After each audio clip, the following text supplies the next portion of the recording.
di suatu daerah, saya ajak anggota saya di pengadilan tata usaha negara, saya lihat berita acara sumpahnya, saya sadar, oh ini salah ya ini berita acara sumpah draftnya.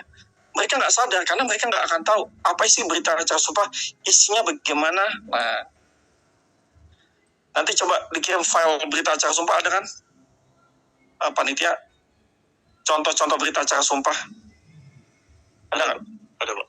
Coba dikirim dulu, di-share. Jadi berita acara sumpah, setiap pengadilan tinggi berbeda-beda draftnya. Makanya saya udah pernah ngajukan permohonan ke Mahkamah Agung, berita acara sumpah itu harusnya semua sama, seragam. Contoh, berita acara sumpah dari Ambon, itu ada, dari Ambon, itu ada pas fotonya. Berita acara sumpah dari Pontianak, ada pas fotonya. Jadi fotonya advokat itu ditempel di berita acara sumpah. Tapi kalau di berita acara sumpah DKI, Jawa Barat, Jawa Timur, itu nggak ada pas fotonya. Gitu. Kertasnya beda-beda semuanya. Jadi nanti kalau ke depan teman-teman menemukan berita acara sumpah dari pihak rekan sejawat yang lain, atau pihak tergugat, atau penggugat yang lain, teman-teman jangan protes. Oh kok ini beda berita acara sumpah ini palsu, jangan ngomong gitu. Saya pernah nemuin anggota yang ngomong gitu pada saat persidangan, ini palsu ya berita acara sumpah. Dia nggak update.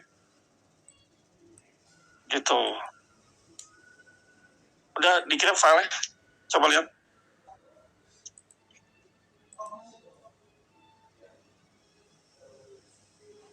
Ada. Lagi loading sebentar. Jadi draft-draft berita acara sumpah itu semua provinsi berbeda-beda. Izin Pak, berarti yang sebenarnya harus berita acara itu juga, harus berita acara itu formatnya sebenarnya harus ada pas fotonya atau gimana Pak? Jadi gini. Yang penting di mana lafal berita acara sumpah itu ada tulisan saya bersumpah. Jadi sesuai dengan agamanya itu.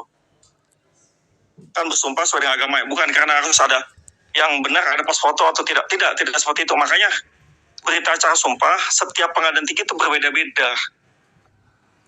Yang dikeluarkan itu beda-beda. Berita acara sumpah dari Maluku itu berbeda dengan berita acara sumpah yang dikeluarkan oleh Medan, pengadilan tinggi Medan. Berita acara sumpah PT pengadilan tinggi Surabaya itu berbeda dengan pengadilan tinggi Pontianak. Itu berbeda-beda. Bukannya artinya yang jadi yang dipakai yang mana, tidak seperti itu cara berpikirnya. Biarkanlah saat ini pengadilan tinggi mengeluarkan produk berita acara sumpah yang berbeda-beda. Karena saya udah pernah meminta berita acara sumpah ini semuanya seragam, jangan ada yang berbeda-beda. Itu kenapa? Gunanya biar punya standarisasi dari mulai kertasnya, tulisannya, draftnya itu semuanya sama. Nah ini kadang-kadang yang tidak pernah dipahamin gitu. Jadi ya udahlah, ini artinya lambat laut ini nanti jadi tantangan bagi kita juga gitu. Dan nanti ke depan juga teman-teman jangan protes gitu. Makanya saya bilang nanti jangan protes ketika menemukan berita acara sumpah berbeda, kertasnya beda. Kayak kertas di pengadilan tinggi Banda Aceh itu saya nggak bisa mengatakan itu bagus ya. Kertasnya agak bagus, dia kayak kertas konkot, kayak kertas undangan. Tapi kalau misal berita acara sumpah pengadilan tinggi, saya nggak mau sebutin mana lah, itu agak kurang, kertasnya tipis segala macam gitu. Nantilah teman-teman akan melihat lah produk-produk berita acara sumpah. Udah lihat loh, udah dikirim. Udah dikirim panitia.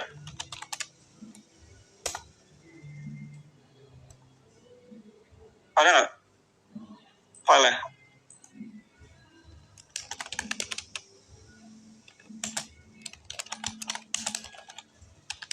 Ada file-nya?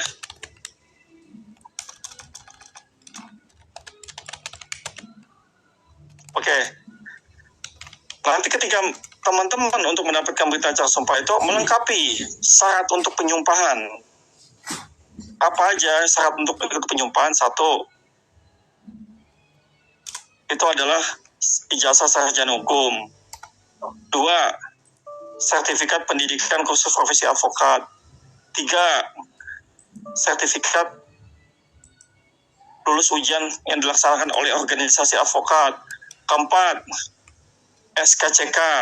Nah, surat keterangan tidak pernah dipidana dari pengadilan negeri. 6, KTP. 7, pas foto. Nah, 8, surat keterangan magang. 9, surat kelakuan baik dari kantor pengacara. Nah, poin-poin itu dikumpulkan. Nanti semuanya dipersiapkan oleh organisasi advokat, oleh kami gitu. Terus nanti dicek lagi semuanya dari kadang ada anggota itu, ada rekan sejawat namanya misalkan di KTP Andi, tapi di akte lahir namanya Adi. Nah, ini harus kita pahami nih, kadang-kadang berubah lagi nih. Nah, ini contoh-contoh berita acara sumpah ya.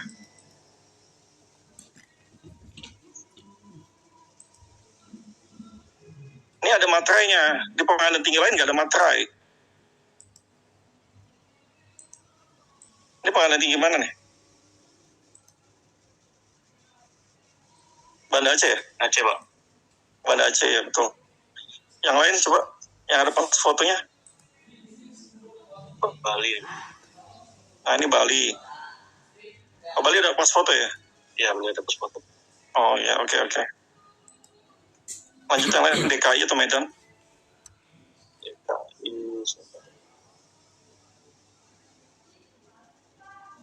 Dari nol.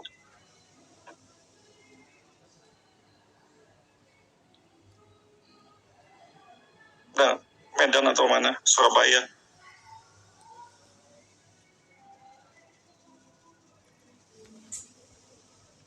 Oke, sampai sini ada ditanyakan teman-teman?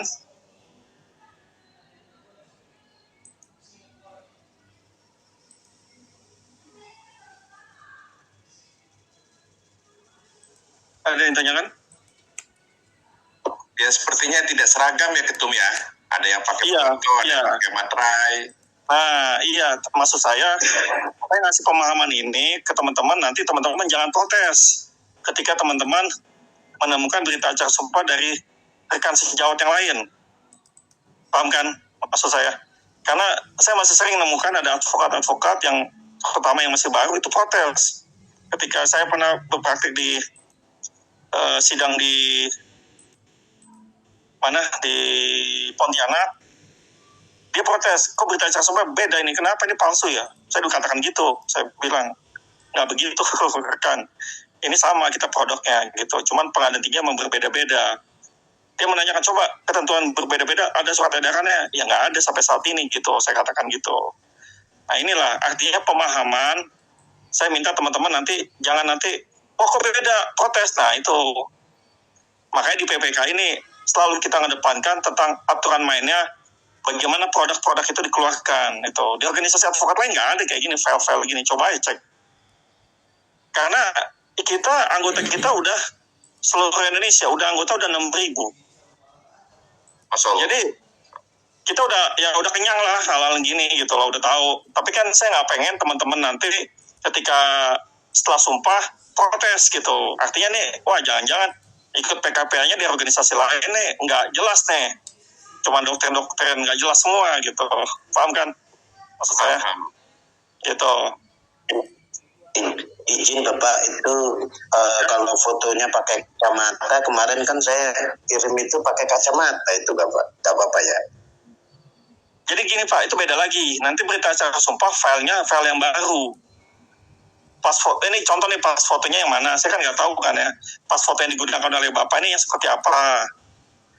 Ya kan, apakah fotonya lagi di Menara Eiffel di Paris atau di Monas? Saya kan nggak tahu kan itu. itu artinya itu produknya beda-beda gitu loh. Saya jangan pegang-pegang lah. Ini hari Sabtu. Serius sekali teman-teman. Di usia senja mau mengikuti pendidikan kursus profesi advokat. Amin ya.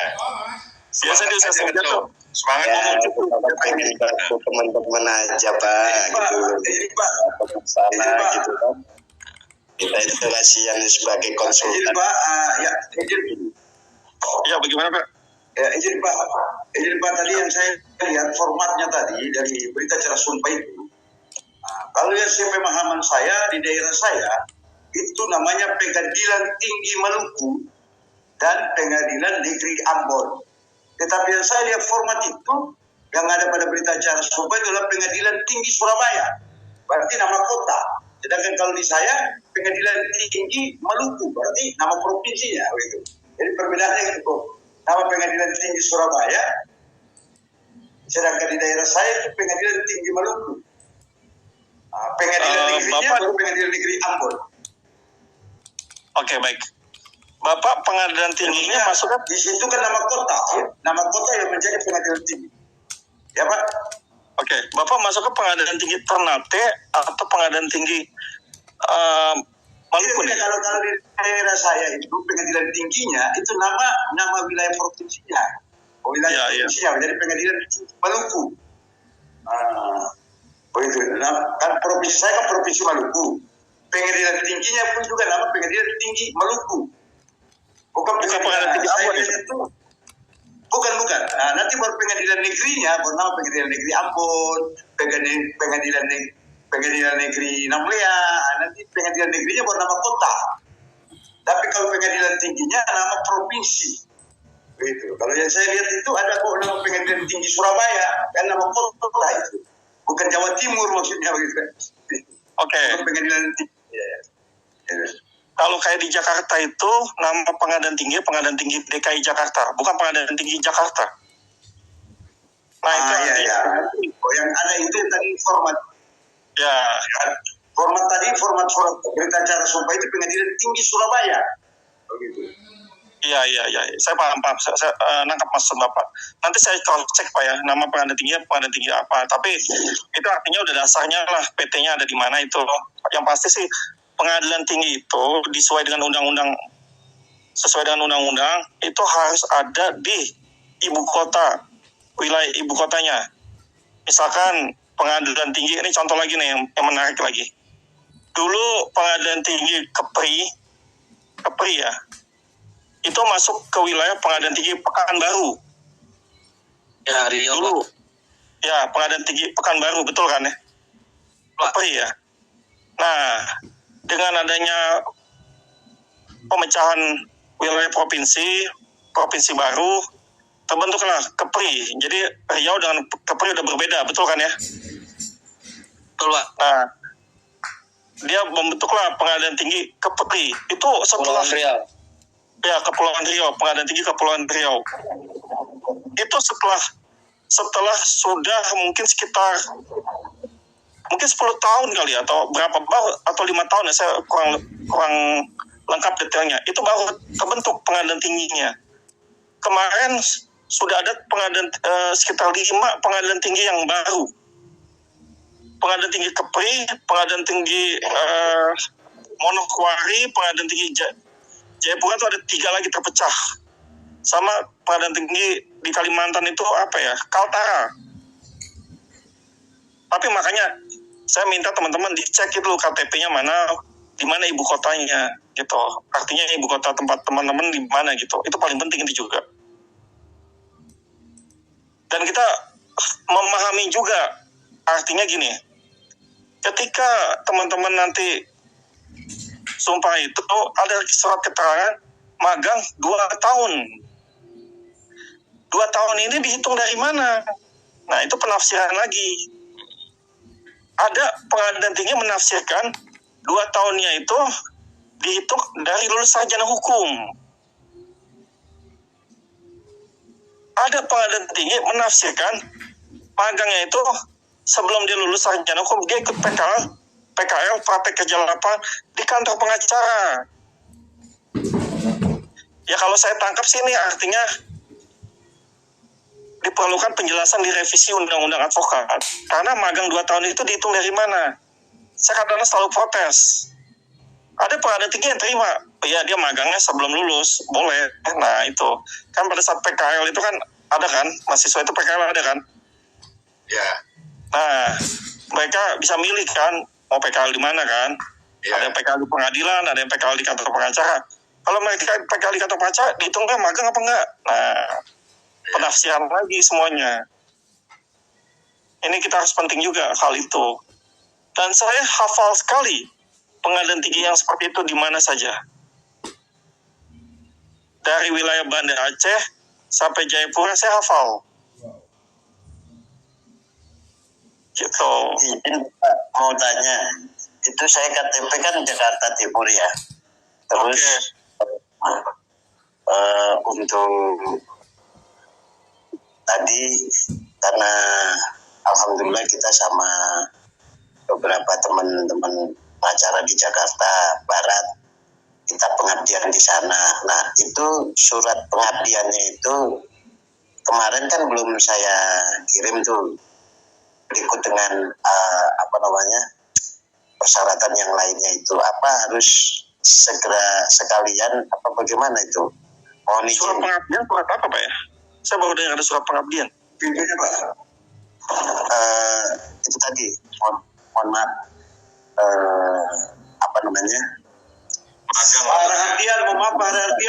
Pak Rahardian videonya ke samping wajahnya Pak, kita kenal Pak. Oh siap.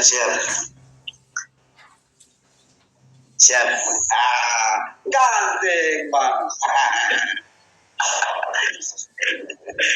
Ya, maksudnya magang itu Pak, maksudnya. Oh magang. Ya. Itu nanti Pak, itu nanti dilengkapi pada saat nanti sekalian Bapak ikut sumpah. Jadi ini kan Bapak kan masih ada step berikutnya adalah mengikuti ujian, betul kan? Ya. Nah, mengikuti ujian itu, nah setelah itu baru semuanya file-filenya dikumpulkan, dikirim semua ke kantor DPN. Pakai pos aja dikirim, atau pakai Tiki, pakai JNE dikirim aja, nggak usah datang ke kantor. Tapi kalau mau datang ke kantor silakan, monggo. Oh, jadi kemarin itu kan SKCK asli PN dan lain sebagainya kan udah dikirim gitu. Oh sudah ya, berarti nanti tinggal dilengkapi. Nanti kita cek dulu Pak ya, karena kan tiap hari kan banyak banget ya surat-surat masuk ya, kita kan nggak hafal.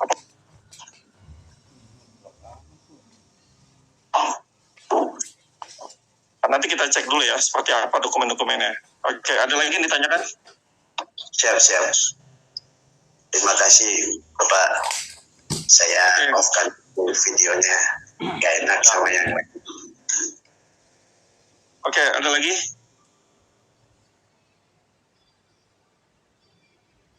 Ada. Nah, saya kasih tambahan dikit ya. Di pengadilan tinggi, ada beberapa pengadilan tinggi mensyaratkan sumpah ini harus ada surat bebas dari narkoba. Padahal di Undang-Undang Advokat tidak ada surat ketentuan itu. Nah, itu saya pernah protes lagi. Ya, artinya sih ini semacam kayak, kalau pengadilan tinggi menafsirkan, ini semacam surat kelakuan baiknya gitu, bahwa anggota itu sebelum disumpah tidak pernah terjerat atau nggak menggunakan narkoba gitu. Nah, ini artinya nanti teman-teman juga nanti menafsirkan, jangan, wah kok beda, nanti nanya ke yang lain, nanti protes. Nah, itu, jangan seperti itu. Paham ya? Siap, betul. Oke, lanjut. Nah, saya mau dengar juga dari teman-teman, apa yang dimaksud dengan kode etik advokat di Indonesia?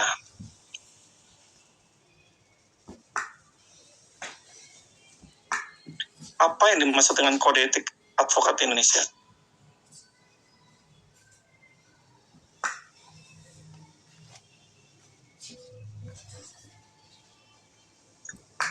Saya Ketum. Ya, oke, silakan Pak, monggo. Saya berpendapat kalau kode etik advokat Indonesia itu norma sebagai pedoman perilaku para advokat se-Indonesia. Oke, ada lagi yang lain?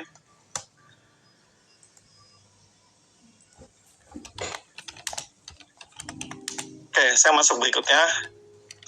Apa aja yang isinya terkait dengan kode etik advokat Indonesia? Apa yang menjadi hal-hal apa yang menjadi pedoman teman-teman menjadi advokat di Indonesia?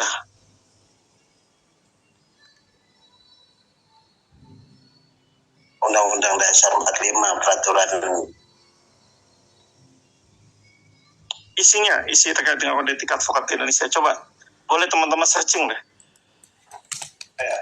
Kita berpedoman pada kode etik profesi advokat, karena kode etik profesi adalah perangkat kaidah dan perilaku sebagai pedoman yang harus dipenuhi dalam mengemban suatu profesi, Pak. Oke, sekarang pertanyaan berikutnya adalah poin-poin terkait dengan kode etik apa aja isinya? Maksud saya apa sih aturan mainnya? Advokat ini tidak boleh apa aja? Ya baik Ketum. Pertama bab 1 ketentuan umum, terus bab 2 kepribadian advokat, bab 3-nya itu hubungan dengan klien. Kelimanya hubungan dengan teman sejawat. Bab 5-nya tentang sejawat asing, cara bertindak menangani perkara. Terus ketentuan lain tentang kode etik. Kode etiknya dan seterusnya begitu. Nah, jadi intinya kalau menurut pendapat saya itu ya bagaimana perilaku dalam menjalankan tugas-tugas sebagai advokat, baik secara pribadi maupun secara berkorelasi gitu. Menurut pendapat saya.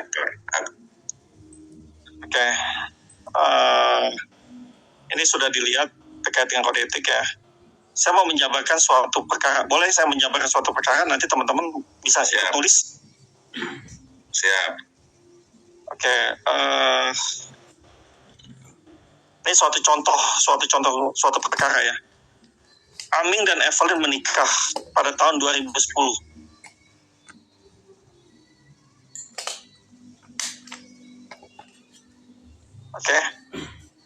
Aming dan Evelyn menikah pada tahun 2010.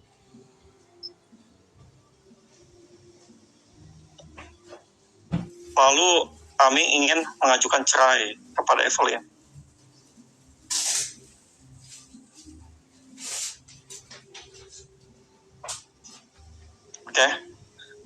Dihubunginlah Kamil sebagai seorang pengacara.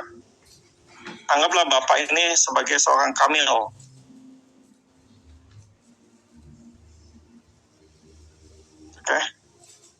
Lalu Kamil mengajak rekannya namanya Teddy.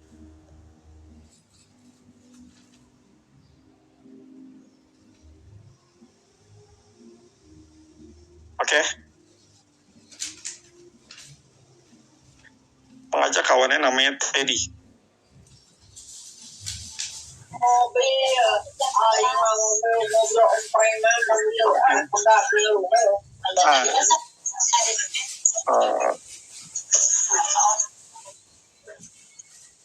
Kami ingin bercerai, Evelyn tidak ingin bercerai. Pertanyaan pertama adalah berapa honor yang teman-teman minta? Itu bisa dikecilin yang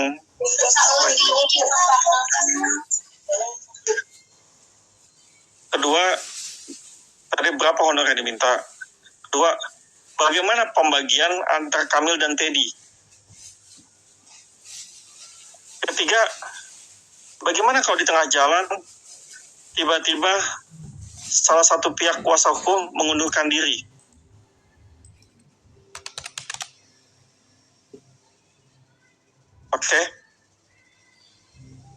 Coba jelaskan ke saya materinya. Pandangan teman-teman seperti apa?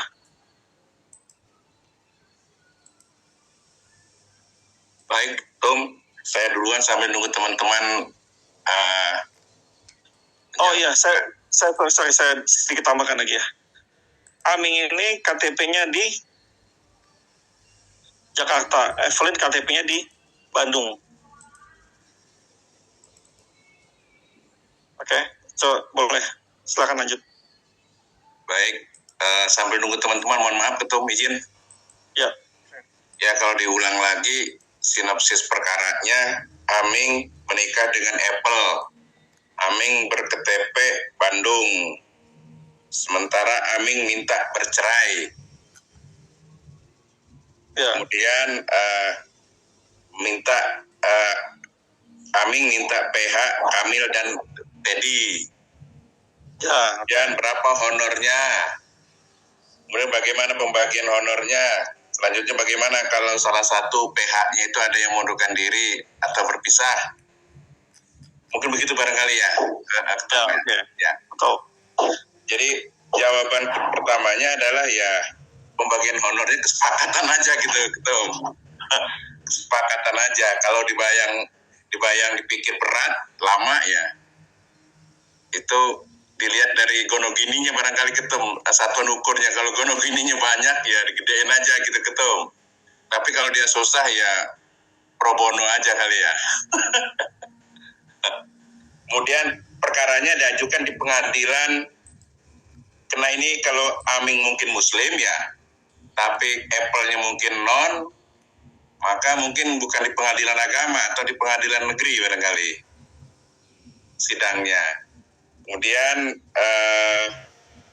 kalau mundur salah satu PH-nya itu bersidang tentu di KTP-nya Aming di Bandung. Kemudian kalau ada yang mundur mungkin ya yang mundurnya dari kesepakatan tadi barangkali gitu. Mungkin begitu sementara biar teman-teman menyempurnakan barangkali. Oke, ada lagi yang lain? Saya menambahkan aja Pak, izin. Ya. Jadi kita lakukan gugatan itu di domisili KTP yang akan kita gugat. Kalau memang yang kita gugat itu di Bandung atau di Jakarta, yang kita gugat di situ yang bertempat yang kita gugat. Yang kedua, yang jelas mengenai biaya yang ditimbulkan dari pengadilan negeri atau pengadilan agama itu berapa keseluruhannya berikut dengan biaya operasionalnya. Kemudian kesepakatan berdua itu tadi kan begitu. Artinya ya monggo setelah itu, kecuali dia di bawah naungan firma atau sesuai dengan law formnya itu tadi kan dia pakai firma atau tidak kan begitu. Nah yang ketiga yang berhubungan dengan ternyata PH-nya dia itu mengundurkan diri. Nah kembali kepada yang mengundurkan diri tadi, apakah dia minta ganti rugi atau tidak. Kalau dia tidak minta ganti rugi, ya sudah, berarti tinggal PH yang lain itu yang akan meneruskan seperti apa, kan begitu. Mungkin barangkali yang saya sampaikan salah ini Pak, mohon maaf. Apunten. Terima kasih. Yang lain. Ada lagi yang lain?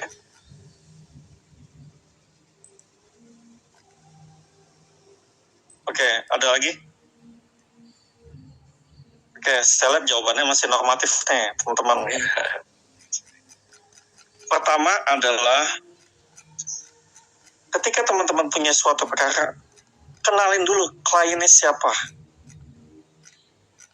Gak mungkin dong orang tiba-tiba ngajak ketemu tanpa tahu siapa orang itu, betul nggak? Betul. Misalkan orang itu ngajak ketemunya di Susite. Tahu Susite? Ya. Restoran Jepang. Restoran Jepang lah. Ya, tahu. Harganya harga Susite. Yuratu kan? Harganya harga Susite. Tapi kalau ngajak ketemunya di KFC, pesannya paket hemat, harganya harga paket hemat. Biasakan dulu basa-basi. Tadi kesini sama siapa? Rumahnya di mana? Betul kan? Nah itu penting kita menggali potensi klien. Apalagi penting juga menggali, memindahkan rekening klien ke rekening kita. Itu paling penting. Kok kata sih? Betul kan? Betul. Apalagi pekerjaannya di luar kota ini. Betul kan? Betul. Tanya, Bapak biasanya ke kota itu naik apa? Oh, saya naiknya Garuda. Oh, Bapak udah bisa tangkap, dia naiknya Garuda. Tapi kalau dia nyampaikan, saya biasa naik bis malam atau kereta ekonomi, Bapak jangan berharap banyak. Betul? Betul. Nah, ini adalah jawaban seorang advokat seperti itu. Menggali dulu potensi. Apalagi penting juga menggali potensi rekening klien, pindah ke rekening kita, tabungannya ya.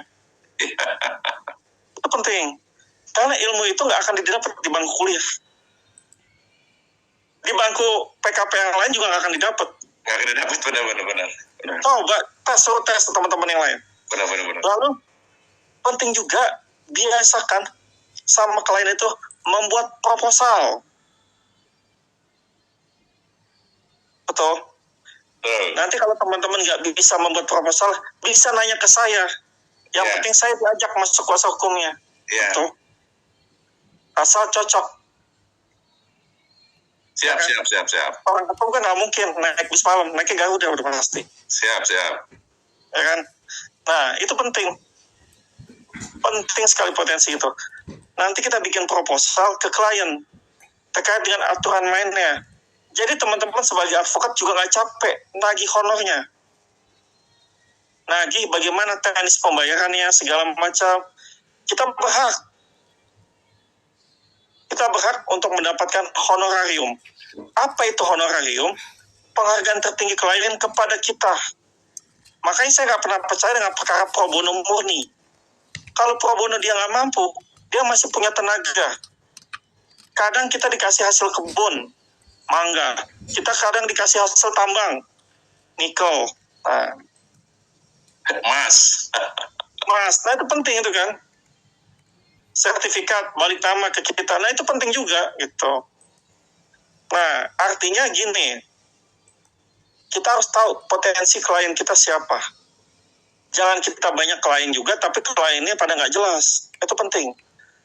Lebih baik kita punya klien tetap yang disebut dengan retainer, dapatnya sedikit tapi rutin. Nah itu nanti saya ajarin bagaimana membuat proposal kepada klien terkait dengan retainer. Jadi mereka berbayar ke kita datang ke tempatnya mereka sebulan 2 kali, 3 kali, atau seminggu sekali, gini-gini penyeluruhan. Nah, itu penting bagi kita, seorang advokat. Punya retainer 2, 3, itu enak sekali. Gitu. Jadi ngajar-ngajar perkara yang lain itu cuma bonus aja. Ngajar perkara ini bonus, ngajar perkara itu bonus. Nah, itu penting. Itu satu, biasakan nanti bikin proposal kepada klien. Dan kita punya hak namanya hak retensi.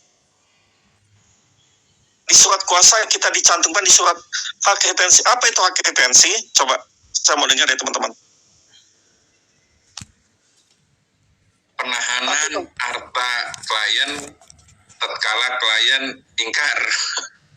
Bukan harta Pak, terus yang lain. Jauh sekali Pak. Apalagi?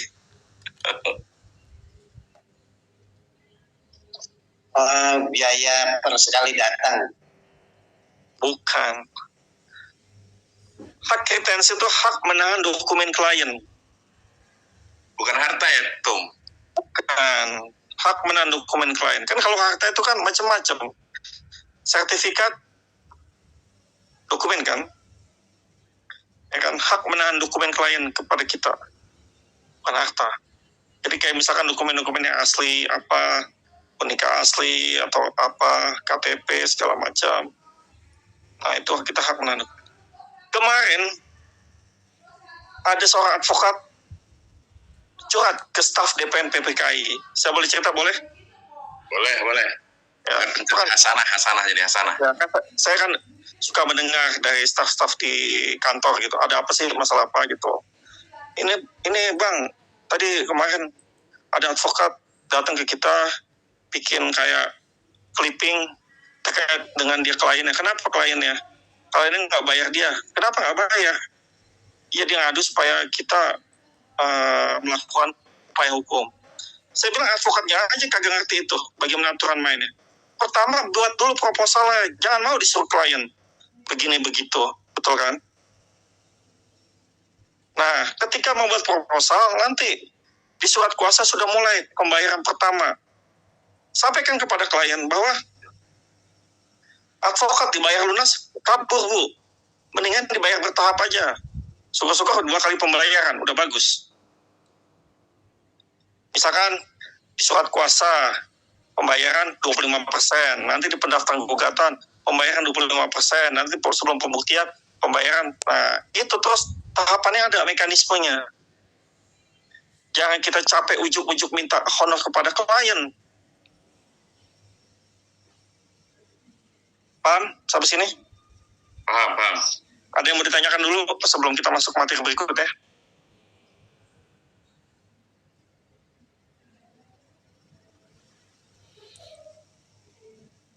Jelas ya?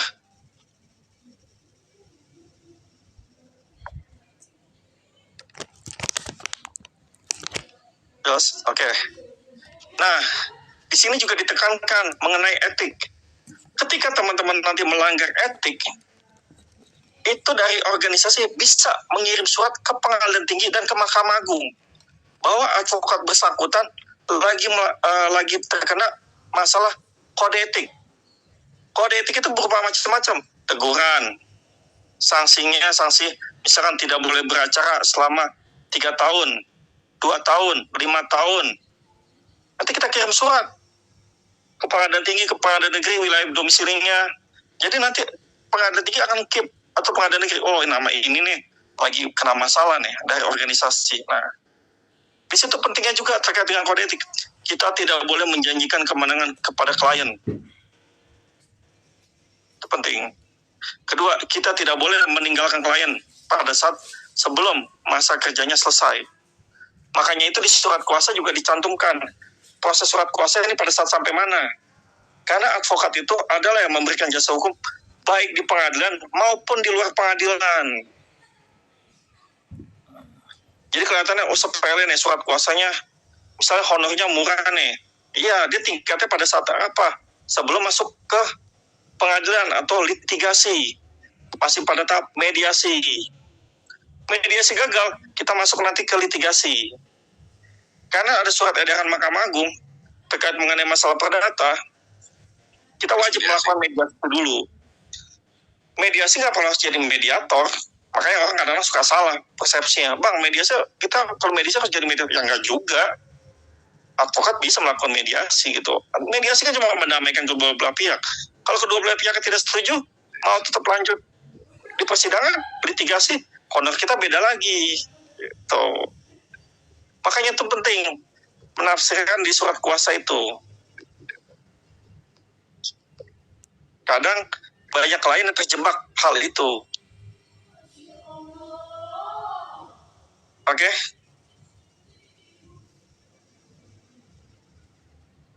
Sampai sini tanyakan.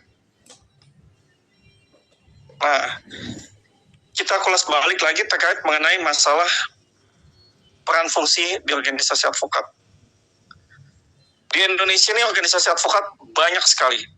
Saya katakan sangat banyak. Bahkan menurut saya harusnya ada aturan main itu. Saya nggak memprotes dengan masalah multibar. Tapi saya katakan juga kita penting namanya aturan main organisasi advokat. Saya menginginkan organisasi advokat ini ada aturan main terkait dengan adanya perwakilan-perwakilan di setiap provinsi. Kenapa? Karena ini penting bagi kita ketika advokat ini mengajukan sumpah, itu udah ada perwakilan provinsi, atau nggak advokat ini magang, ada di perwakilan provinsi. Misalkan dia advokat ini melakukan magang di Halmahera, Ternate, terus perwakilan provinsi nggak ada, advokat ini bahkan jadi terlantar. Nah, inilah pentingnya perwakilan di provinsi. Di Indonesia ini organisasi advokat selalu mengalami perpecahan. Saya nggak usah cerita di bawah tahun 90 lah, tapi di atas tahun 90 aja. Ketika organisasi advokat IKADIN terpecah menjadi Asosiasi Advokat Indonesia, ketika Munas di Ancol, terus, sampai ketika terjadi lagi Munas Pradi di Makassar di tahun 2015. Itu saya sebagai saksi juga terkait perpecahan itu.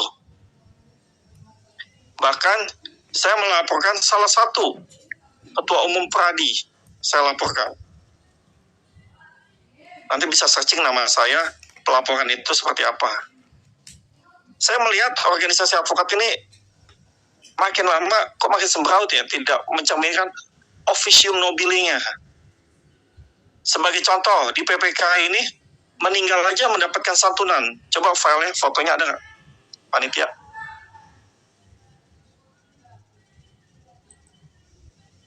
Ada file.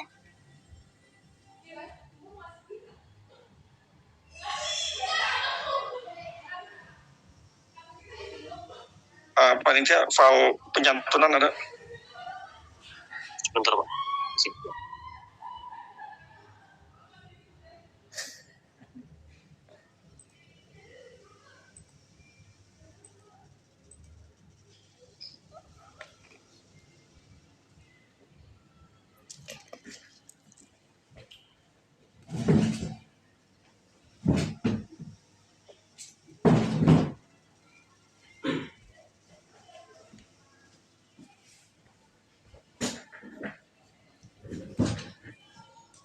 Nah, di PPK itu dari tahun ke tahun ketika ada anggota meninggal itu dapat uang santunan. Kenapa? Karena organisasi advokat selalu ribut dengan masalah iuran. Betul nggak? Iuran itu yang dibayar selama setahun sekali cuman. Nah, di PPK ini meninggal mendapatkan santunan. Kenapa? Karena ketika memperpanjang kartu anggota, itu mereka harus mengisi siapa penerima uang santunannya. Nah, ini santunan buat anak-anak yatim yang setiap dilakukan pada saat hari raya. Jadi hari raya keagamaan, kita melakukan santunan buat anak-anak yatim, rekan sejawatnya. Itu kan banyak kan, yang notabene usianya masih di bawah 15 tahun. Kita berikan santunan. Gitu. Sampai sini tanyakan Pak, Bu.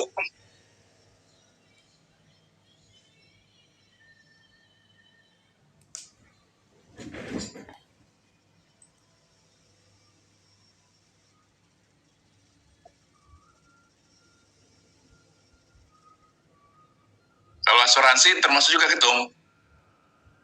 Asuransi kenapa? Ada fasilitas asuransi juga kah di OA kita? Asuransi kesehatan? Iya. Ada Pak.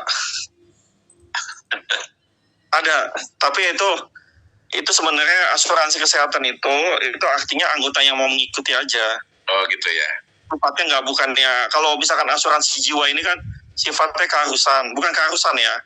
Ketika anggota itu memperpanjang kartu anggotanya, kita isi datanya siapa penerimanya.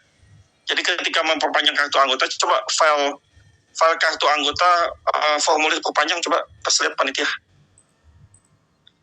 Jadi ketika memperpanjang kartu anggota, itu mengisi apa aja sih siapa penerima uang santunan itu.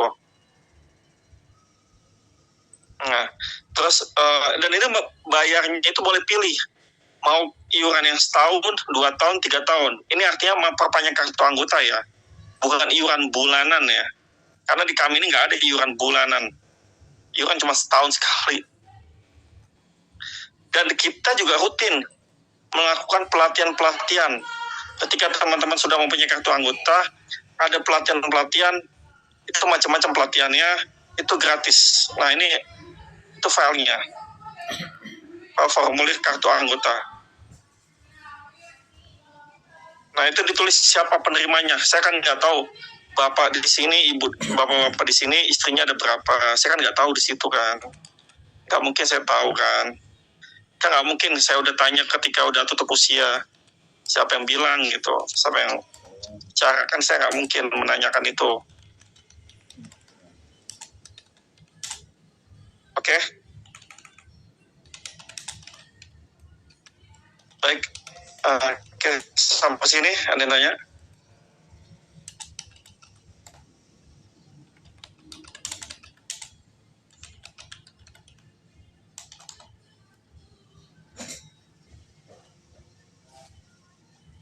Cukup? Nah, oke, saya masuk lagi ya. Biasakan nanti, ketika teman-teman nanti udah beracara, itu menulis atau merekam kepada kliennya. Jadi izin ya, sampaikan ya. Ini kita, Pak, Bu, kita hari ini meeting tanggal sekian, bulan sekian, isi meetingnya seperti ini ya. Nanti klien itu suruh tanda tangan. Jadi jangan sampai dia mengatakan bahwa dia rugi 100 juta. Ternyata kerugiannya cuma 10 juta. Itu penafsiran dia doang. Nah, ini kita harus tahu, karena itu nanti ada dimasukkan di dalam surat gugatan. Jadi penting bagi kita seorang advokat itu melakukan komunikasi sama klien. Karena tahap pertama ada kita sama klien itu adalah komunikasi. Kalau komunikasi kita nggak bagus, kita nggak pintar bicara, nah bagaimana kita bisa nangkap kita menjadi seorang advokat yang profesional? Kalau misalkan ada suatu perkara juga teman-teman tidak mengerti, jangan langsung ngomong ke klien bahwa teman-teman tidak mengerti. Oh ya udah, saya tangkap dulu, saya tampung dulu masalahnya, nanti kita sampaikan di legal opinion. Ini penting menyampaikan klien itu legal opinion seperti apa, permasalahan hukumnya seperti apa. Nah ini kita harus bisa cara membuat legal opinion yang bagus seperti apa. Ini penting melatih kita pada saat kita menjadi advokat, membuat legal opinion. Itu penting bagi kita. Kita jadi biasakan lagi, seperti saya ulang lagi, ini selalu tekankan. Kita menjadi advokat itu biasakan menggunakan secara dasar hukum. Kalau dikatakan bahwa PPKI itu nggak sah, segala macam, kita ada SK menterinya. Setiap pergantian pengurus kita ada SK Menkumhamnya, AU-nya ada. Nah itu penting bagi kita. Kalau di organisasi advokat lain, coba tanya AU-nya yang terbaru. Nggak ada. Udah jadi ketua umum yang baru, nggak ada AU-nya. Coba boleh tes AU-nya yang lain. Karena kemarin, ya saya nggak usah sebut nama organisasi advokatnya apa ya. Ada organisasi advokat, baru dapat AU, itu digugat sama organisasi advokat yang lain. Saya katakan di Indonesia nih, menggugat semua organisasi. Aduh, tapi nggak pernah mengevaluasi tentang peran fungsinya organisasi advokat seperti apa. Boleh saya minum dulu ya, bentar ya, break dulu ya. Izin saya minum dulu ya.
Oh, baik.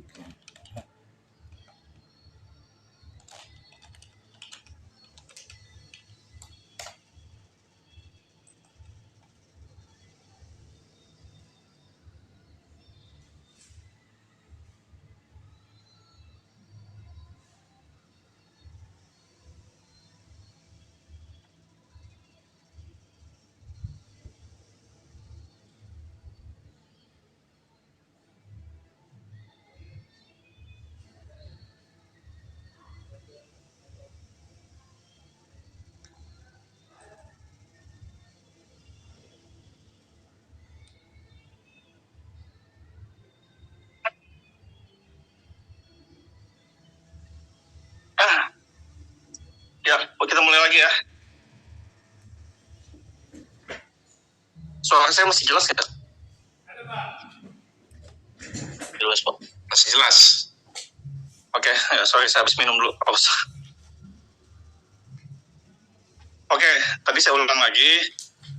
Pentingnya seorang advokat itu mencatat atau merekam persoalan klien. Dan pentingnya advokat juga membuat aturan main sesama dengan rekan sejawat.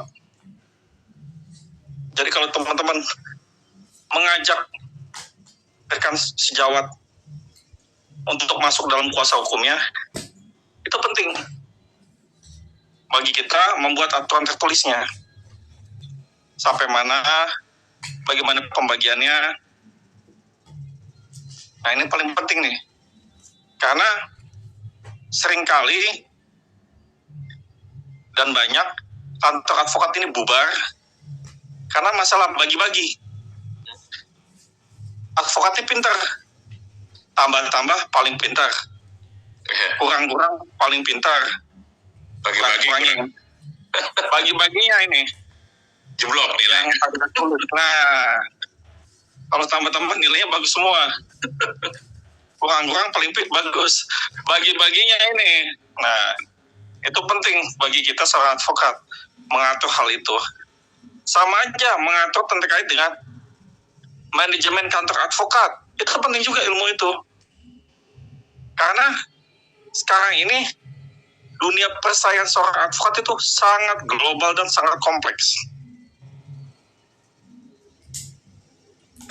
Bapak bisa, atau enggak, seorang klien akan mencari seorang advokat itu lewat mana? Banyakan internet sekarang, Google, betul nggak? Mbah Google pasti ditanya, Uncle Google,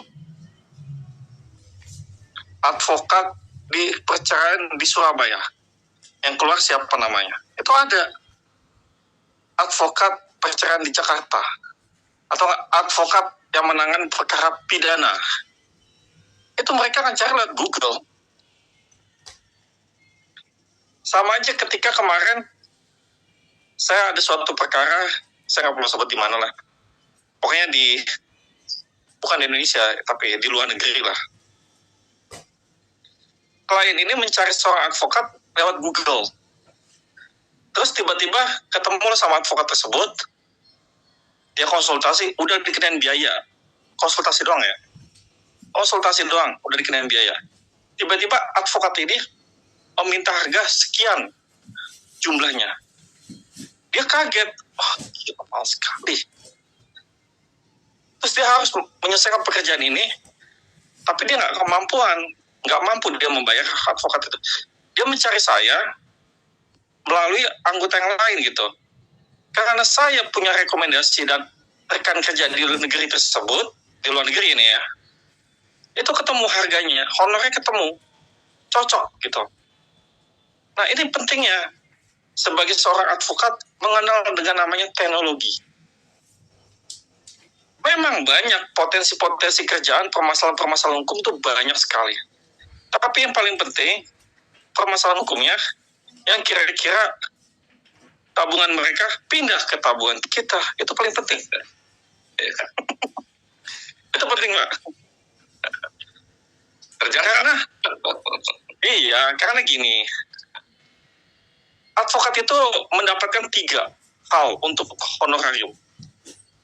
Pertama adalah biaya operasional. Sampaikan kepada klien. Nah, ini penting nanti di proposalnya. Di proposal kita sama klien. Biaya operasional. Kita menggunakan maskapai apa, kita nginepnya di mana, itu penting. Biaya operasional. Terus kedua, biaya jasanya kita sebagai seorang advokat. Beda dengan biaya operasional. Biaya jasa kita mencakup apa aja gitu. Dari mulai kita ngetik, mikir, segala macam, nah itu. Ngedraft, segala macam, itu biaya jasa kita.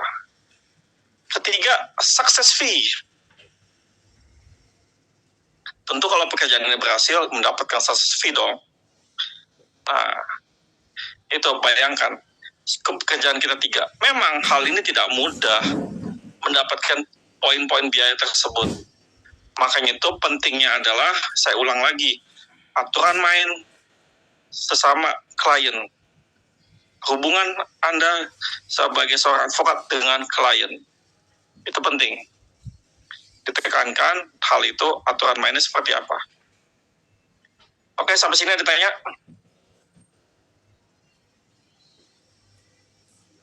Cukup?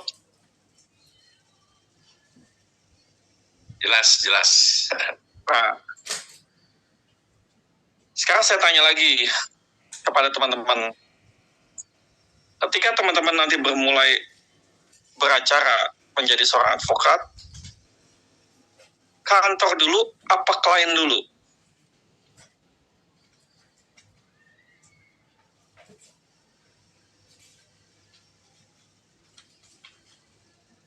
Kantor dulu apa klien dulu? Ya, lihat keadaan. Kalau memang keadaan sudah mampu, harus kantor dulu, dokter. Ada lagi yang lain? Label dulu. Bangun label dulu. Bangun label dulu. Oke, Pak. Fokus saya. Siap. Oh, ya. Oke, Pak. Ada lagi yang lain?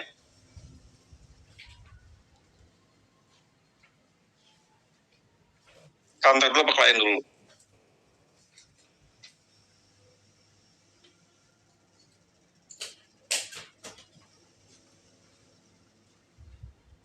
Ada lagi, Pak, yang lain?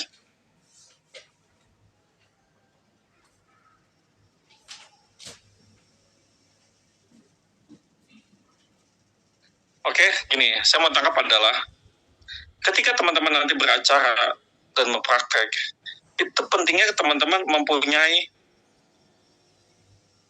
kartu nama. Tentunya di kartu nama itu tercantum kantor advokatnya di mana. Nah, ini di sini adalah jadi PR lagi. PR lagi adalah mengenai kantor advokatnya.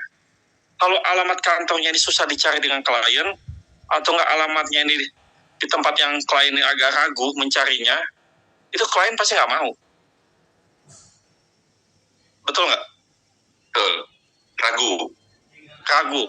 Misalnya kantornya di Bojongnangka, dekat pasar Bojong, pasar Keplak, terus samping Pangkas Rambut. Nah, kantor lain, nggak deh. Bagaimana dia mau bicarain honor kalau misalnya kantornya aja udah mulai ragu, betul nggak? Betul. Nah, di sini penting.